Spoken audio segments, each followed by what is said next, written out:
Assalamualaikum warahmatullahi wabarakatuh. Waalaikumsalam warahmatullahi Berjumpa lagi bersama wabarakatuh. kita dalam channel sharing positif dan kali ini agak sedikit berbeda. Seperti biasa, di kanan ada Fahmi dan di sebelah kiri bukan Bang Riko, melainkan ada Bang Kiki. Mantap, Kamu baru nih. mantap. Baru sekali kau Iya. bang di sini. Udah, aduh. Studio baru nih. Baru. Kemarin Kita sharing-sharing di ya. sebelah kan studionya. Terus juga syutingnya malam-malam. Iya. Sekarang syutingnya siang. Dan kali ini Tanya dulu kabarnya. Gimana nih bang Gigi kabarnya bang? udah lama juga nggak Iya ketemu udah kan? lama soalnya. Alhamdulillah, kabar saya masih diberikan kesehatan, masih diberi kesempatan untuk bisa bermanfaat. Alhamdulillah. Alhamdulillah. Soalnya teman-teman nggak tahu nih Bang Kiki gimana ya kabarnya, kan ada yang ada yang nanya seperti itu. Konten YouTube-nya juga udah hilang. Nah, Lama posting. ini Bang Kiki itu kemana? Kiki Wahyudi gitu ya. Pada member-member juga nanya ini di Zoom gitu ya. Sibuk apa Bang sekarang Bang? Kalau sekarang mah sibuknya biasa tetap di bidang properti, masih di tentang pemasaran, di mana progres yang kita pasaran sekarang ini lebih besar. Jadi targetnya mungkin strateginya harus lebih ekstra lagi seperti itu. Nah, di sharing positif ini mau bahas apa kita? Pada kali ini kita akan membahas tentang hawa nafsu. Mungkin apa itu hawa nafsu, terus juga bagaimana untuk cara mengendalikannya. Soalnya temen gue tuh, teman setim gue sih, itu nafsuan sih. Ah, nafsu. Apalagi sama cewek itu. Waduh. Makanya tuh, gimana tuh cara mengenalinya itu termasuk hawa nafsu dan juga cara mengendalikannya. Bukan lu sih, ada teman gue. Tim lu berapa orang? Banyak ribuan tim gue. Oh, ribuan. Karena timnya cuma 2 orang gitu kan. Pembahasannya berat. Nah, Hawa nafsu. Ya memang kita sering kayaknya denger hawa nafsu. tapi itu harus digabungin apa bisa dipisah? Hawa dulu, baru nafsu dulu, gimana? Bisa gak tuh? Boleh. Kalau hawa itu biasanya jadinya suhu. Aduh, hawanya panas. Itu juga Cuaca gitu. Jadi mungkin bisa identik dengan wanita sih, hawa tuh kan. hawa Adam juga dan Hawa kan? Jadi, kaum hawa Mm-mm. ya kan. Ini hawanya panas jadi Iya. berubah sih. Kayaknya tuh kalau dipisah jadi berubah. Berubah ya? Kayaknya ya. Berarti nggak boleh dipisah gitu. Kayaknya kalau hawa nafsu ya si nafsu itu tadi. Nggak boleh dipisah berarti. Yang digaris bawahin tuh hawa nafsu dulu apa artinya? Ah, Iya, apa bang artinya? Sebelum kita mengendalikan hawa nafsu harus kita tahu dulu artinya. dan nutup pungkirin gitu kan. Masa Iya, kita iya. mengendalikan apa yang belum kita Belum tahu? tahu. Kayak motor, belum Hmm. tentu gasnya mana nih ya kan, fungsi persneling segala macam harus tahu dulu Baru baru bisa bisa dikendalikan. mengendalikan ini hawa nafsu bang. Tapi ada juga yang tahu, tapi tetap aja terjerumus. Nah, berarti yang pentingnya itu adalah mengendalikan atau mengetahuinya dulu. Kalau sekedar mengetahui tapi masih terjadi dan melakukan itu sama aja bohong. Contoh kita sudah tahu di depan ada jurang, tapi masih main motor kebut-kebutan, salah perhitungan sedikit, ya terjun. Sama kayak hawa nafsu, kita udah tahu apa yang akan kita lakukan seperti ini, akibatnya seperti ini, tapi masih dilakukan. Yang paling penting kalau saya garis bawahin hawa nafsu itu, setiap di dalam diri manusia itu semua ada. Karena hawa nafsu itu adalah sebuah dorongan juga menurut saya sendiri, dorongan melakukan sesuatu. Tinggal kita balikin lagi nih, garis besarnya kebanyakan hawa nafsu itu menimbulkan hal yang negatif. Cuman coba kita ubah hawa nafsu itu kita jadikan positif. Contoh, saat ini saya males banget. Cobalah bisa jadi kata motivasi hawa nafsu. Saya harus gimana caranya saya bisa bangun lebih awal. Tapi kan identik hawa nafsu itu tadi balik kebanyakan pribadi yang melakukan hal yang negatif. Tapi kalau mau dijadikan hal positif itu kayak kaku. Tapi cukup untuk pribadi. Tapi kalau dibicarakan di publik Orang taunya motivasi biar semangat saya nggak malas. Hawa nafsu itu sama, kan malas itu juga hawa. Iya. Hawa yang ada di dalam diri kita itu tadi yang dibilang Mas Fahmi bisa jadi suhu. Suhu kita sekarang ini lagi males, kayak gitu posisinya. Balik lagi nih, ada telepon, gangguan jiwa ini. Next, lanjut.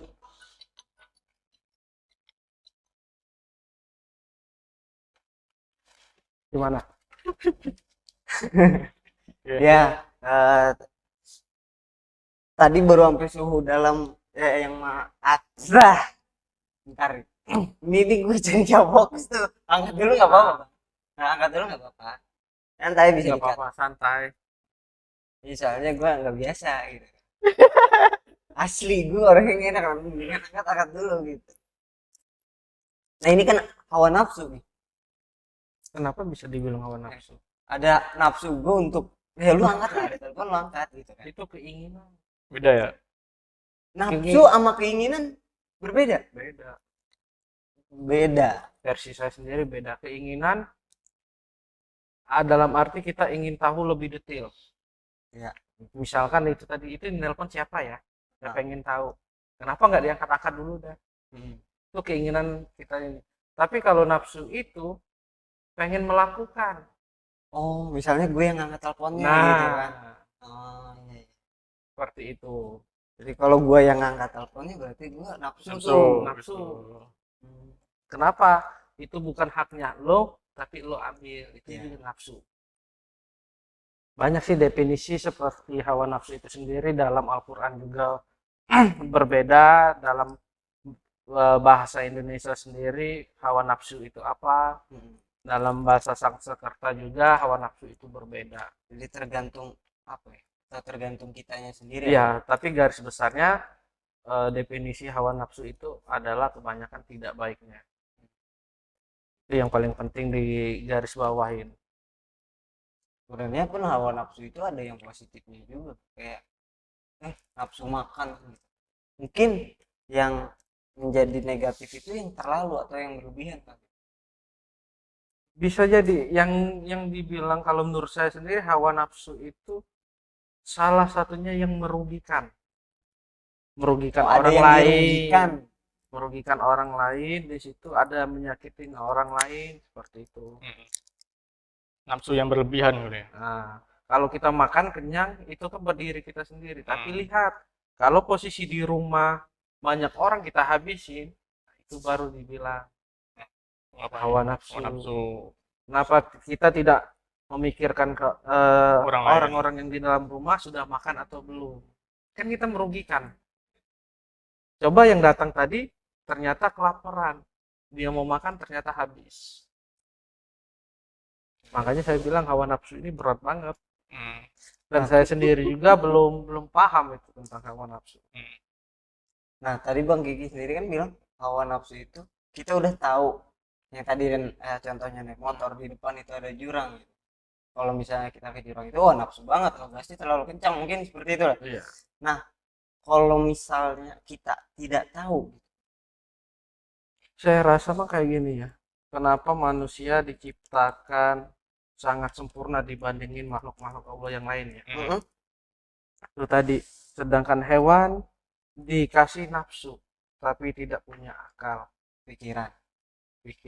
Sedangkan manusia sendiri punya rasa, punya akal. Nah, di situ saya rasa semua orang tahu sebenarnya. Cuman ada yang ada yang pura-pura tidak tahu. Karena dari kecil kita udah pasti dikasih tahu ini yang baik yang bagaimana, yang tidak baik bagaimana, karena orang tua kita sendiri mengajarkan ini tidak baik. Cuman terkadang kalimat yang menurut kita hal sepele, tapi itu sebenarnya membuat dampak yang lebih besar.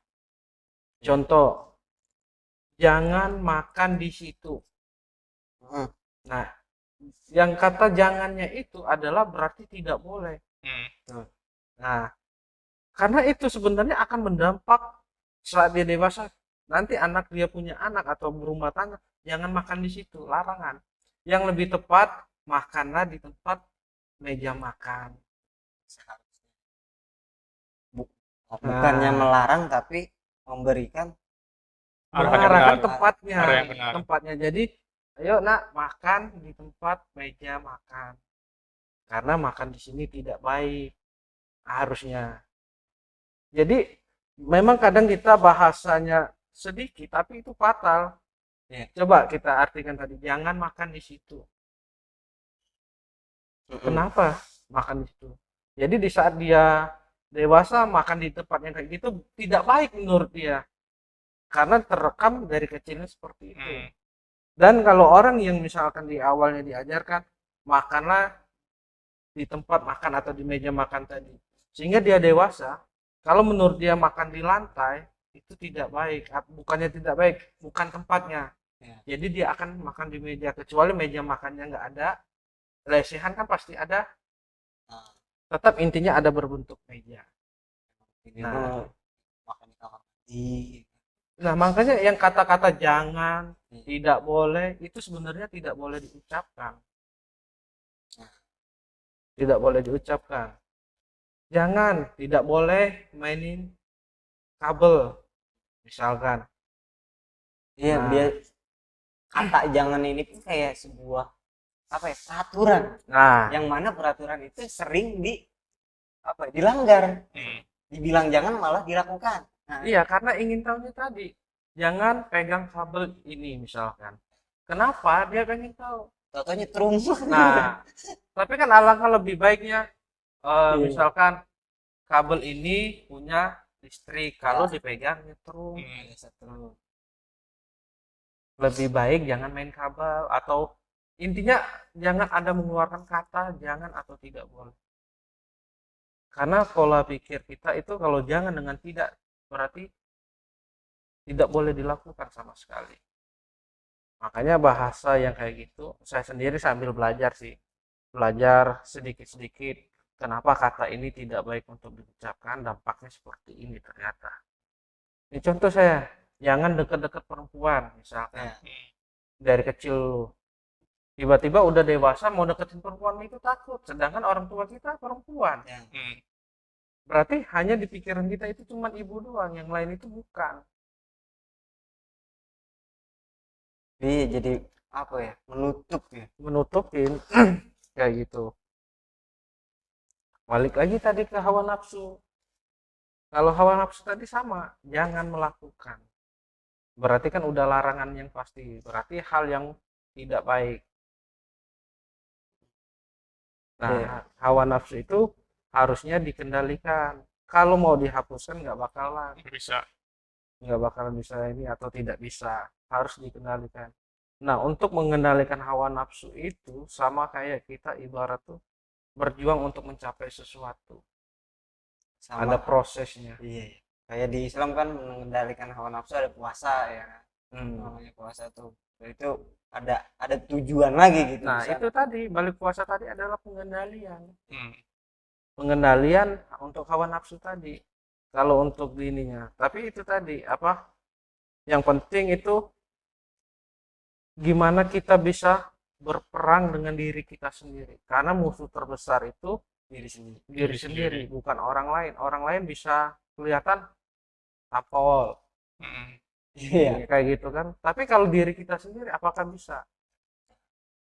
Makanya kenapa kadang saya harus keras dengan diri saya sendiri.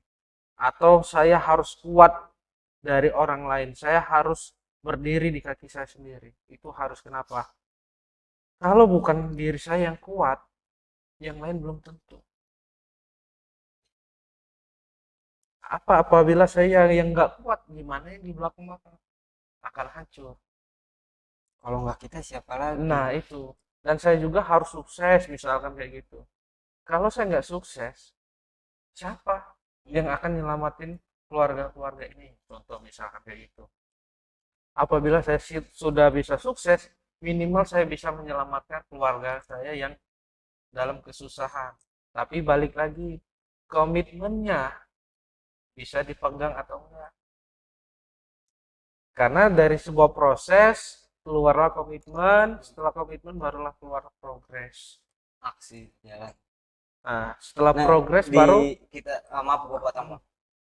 Kita di komitmennya deh. Terkadang komitmen untuk ada temennya aja ya. Kayak ya cewek sama cowok yuk kita berhubungan tapi komitmen, ada kata-kata berkomitmen itu aja putus gitu kan dengan yang luar. Nah, apakah yang di dalam diri sendiri itu bakal sama tantangannya? karena dari sebuah komitmen itu dia tidak sanggup menjalani prosesnya. Ya. Prosesnya yang tidak. Dia mengucapkan komitmen atau ibarat tuh kalau kita sumpah atau janji lah atau sebuah apa komitmen itu atau harga mati lah komitmen. Tapi di saat menjalani prosesnya itu yang lumayan. Contoh contoh kecil. Saya misalkan cita-cita ingin jadi abdi negara, misalkan polisi atau TNI lah. Nah, komitmen saya pengen ke situ. Apa yang saya lakukan? Berjuang. Berjuang gimana? Berarti untuk jadi TNI atau polisi minimal harus punya ilmunya dulu. Contoh ilmu yang kita dipelajarin sekolah, terus fisik. Fisik dalam tubuh kita harus jaga. Contoh paru-paru harus sehat, mata, telinga, kesehatan lah. Itu harus ini. Tapi seiring berjalan merasa prosesnya kayak jenuh, merasa belum apa-apa, udah bilang nggak ada hasil nanti saya di. Nah itulah ujung-ujungnya komitmennya hilang, prosesnya nggak sanggup jalan.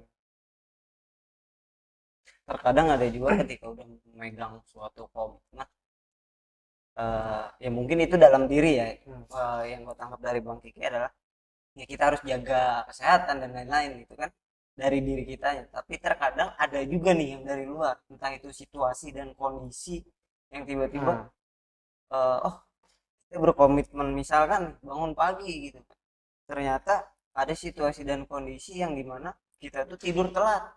Nah itu kan kitanya nggak memang dalam kendali kita gitu. Tapi kan itu yang dari luar situasi dan kondisi. Enggak juga kayak gini. Contoh misalkan ya yang tadi dibilang. Biasa kita bangun tidur jam 10. Tiba-tiba kita tidur jam 3 malam sehingga kita bangun kesiangan. Sudah berkomitmen saya harus bangun pagi. Kayak gini. Kalau kita tetap mau bangun pagi, walaupun jam 3 itu harus tetap bangun pagi. Itulah prosesnya, perjalanannya. Sanggup nggak? Tantangan. Itu tantangannya. Karena dari tantangan itulah komitmen kita bisa kita pegang. Itu baru jam 3. Gimana kalau nggak tidur seharian? Gimana kalau 2 hari? Jadi kalau sudah komitmen itu kita harus kuat. Mau di saat hujan deras misalkan tantangannya hujan petir gitu ya. Mau apa itu harus tetap dijalani. Kalau nggak dijalani berarti itu bukan sebuah komitmen. Enggak. Isi ya. Jadi kita melanggar janji kita sendiri. Padahal kita janji mau berbuat baik, komitmen saya ingin bangun pagi. Dengan alasan kita mengeluarkan alasan lagi. Semalam saya ketiduran jam sekian, biasanya saya tidur ini. Menemukan alasan lagi. Orang komitmen itu nggak ada alasan. Dia mau terjatuh, misalkan terjatuh, tapi dia masih bisa merangkak, dia terus jalan. Walaupun terseok-seok, walaupun sudah berdarah, tapi dia harus sampai dengan finish, selesaikan. Itulah komitmen dia. Saya lebih baik, ibarat kalau bahasa teknik itu, lebih baik pulang nama daripada gagal di medan perang. Jadi dia udah siap untuk melakukan sesuatu, dapat komitmen apapun, walaupun nyawa harus taruhannya, dia udah siap. Karena apa? Keberhasilan seseorang itu bukan dilihat dia berperang menang pulang dengan selamat, enggak. Dia bisa mempertahankan dan tidak pernah namanya putus di tengah jalan. Itulah yang orang yang pemenang yang asli kayak gitu. Yang mereka yang gugur di medan perang itu, itulah yang contoh yang paling, kalau menurut saya sih paling harus yang diikutin. Kenapa? Itulah yang dia berjuang tanpa memikirkan apapun. Karena apa? Komitmen dia. Di saat dia jadi anggota, dia ada sumpah. Nah, sumpah itulah di dalam definisi kita sendiri adalah komitmen. Nah, kalau di TNI itu sumpah prajurit atau Sabta Marga. Beda nggak? Kalau apa tuh komitmen dengan konsisten? Konsisten dengan komitmen itu hampir sama ya. Konsisten itu melakukan, secara Terus berkala. menerus. iya terus menerus. Kalau komitmen menurut saya yang janji tidak pernah dilanggar Niatnya dan kali ya. tidak ada alasan apapun, tanpa ada alasan. Jadi ibaratnya komitmen itu sudah harga mati. Jadi harus sampai dia udah meninggal, dia harus pegang itu. Tapi konsisten itu kan Tindakannya melakukan. kali ya. Tindakannya. Iya, saat ini misalkan dia iklan, Hmm. tapi konsistennya di iklan, misalkan di ini Instagram aja, tapi nggak konsisten di yang lain. Judul iklan sama, konsisten iklan, tapi hanya satu. Yang diminta 5 tapi dia nyalanin 1, 2. Masih ada apa ya namanya? Pelanggaran lah. Tapi dia melakukan, so konsisten dia melakukan, tapi tidak maksimal. Tapi kalau komitmen itu maksimal. Sampai Mungkin outputnya juga nanti akan beda juga gitu. beda. Ketika kita emang melakukan suatu hal yang maksimal pasti beda juga. Beda. Jadi contoh kita kayak gini ya. Saya kadang baca buku-buku sedikit, kadang juga searching di Google, belajar. Orang yang melakukan komitmen itu, walaupun mimpinya tidak tercapai, dia komitmen sampai dia meninggal, itu ada apa ya, versi saya sendiri ada keterpuasan, di mana dia sudah berjuang, tapi dia gagal di pertengahan dengan catatan dia meninggal. Kecuali dia hidup itu udah berbeda. Itu perjuangannya di situ. Nah, tapi apakah ketika kita tadi komitmen itu sesuatu hal ya yang harus kita emang nyampe ke sana, apapun itu tantangannya, berarti itu sebuah apa ya, diri kita Ketentuan. paksa gitu loh. Paksaan enggak sih itu tuh? Enggak. Jadi kalau menurut saya ini sebelum dibilang keterpaksaan enggak. Karena komitmen itu adalah kita sudah tahu. Sudah tahu. Oh, Tujuannya. saya misalkan jadi pengen pengusaha. Iya. Nah, di depan ini pasti ada dua hal. Baik, negatif, yang jelek. Itu dia harus dua-duanya dia harus jalani. Enggak boleh. Satu doang gitu. Enggak bisa. Jadi komitmen kita pengen jadi pengusaha. Jadi contoh, sudah kita memutuskan jadi pengusaha, komitmen lah di dalam diri kita, saya harus jadi sukses. Sukses sendiri kan berbeda.